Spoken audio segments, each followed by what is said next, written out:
Bakit 60% ng mga pamilyang Pilipino ang may kakilalang nagsusugal? Para sa pamilya ni Nardo, higit pa ito sa laro. Ito ay isang aral na hindi nila malilimutan. Gustong-gusto ni Nardo na maglaro ng baraha kasama ang kanyang mga kaibigan sa barangay. Sa simula, masaya lang ang lahat, ilang piso lang dito at doon.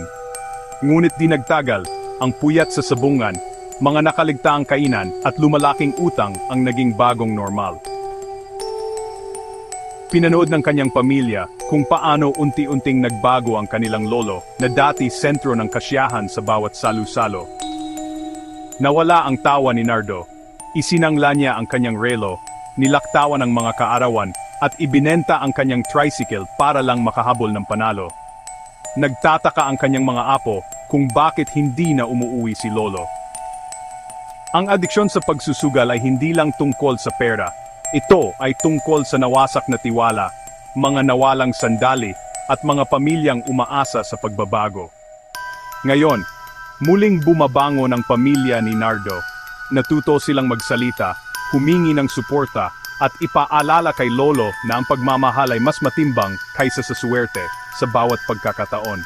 Kung nakikita mo ang mga senyales, huwag nang maghintay.